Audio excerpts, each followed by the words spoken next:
qabağımızdan keçir. Oha! Həqiqətən də var. Salam dostlar, mən İntizam və İntizon kanalına xoş gəlmisiniz.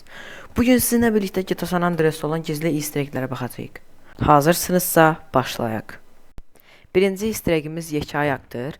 Bağışlayın, mən də oyun açılmadığı üçün göstərə bilmirəm, amma əgər ərazidə videoda göstərilən əraziyə getsəniz, burada yekə ayağı görmə ehtimalınız var. İkinci easter egg'imiz CJ'nin anasının ruhudur.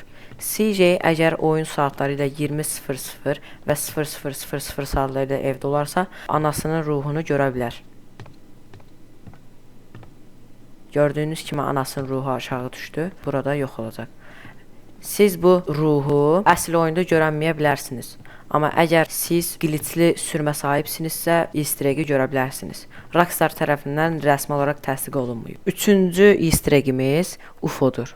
Xəritədə göstərilən konuma gəlsəniz, burada kanqaru hiləsini yazıb yuxarı hoppansanız və təbriklər, artıq UFO-nuz var. Dördüncü easter egg'imiz xəyalət maşınlardır. Xəritədə göstərilən konuma gəlsəniz, burada yerində dayanan və yaxud da hərəkət edən qırıq dökük maşınlar görə bilərsiniz.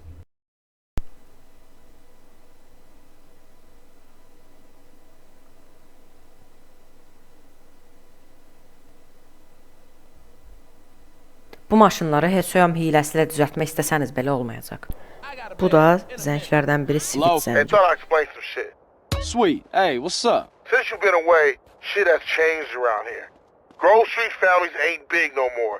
Seville Boulevard families and Temple Drive families are beefing and split with the Grove. Now we so busy, set tripping, ballers and Vargos have taken over. So watch your stuff out there. Yeah, I hear you. Thanks for the heads up. Don't mention it. İkinci zəng yenə Sweet zəngi. Bu zəngdə isə bizə deyir ki, get biraz güclən, heç kim sənin bədəninə hörmət eləmir. Yeah. Hey, CJ, it's Sweet. Hey, what's up? If you don't respect your body, ain't nobody gonna respect you. You're too skinny, CJ. You need to pack on some muscle. If I wanted nagging, I'll buy a clockwork wife. Just looking out for you, homie. It's all show and respect, you know. Yeah, I guess. There's a gym I go to a couple blocks out from the Grove. Go check it out and get yourself a gangster physique. I'll scope it out. Later, man.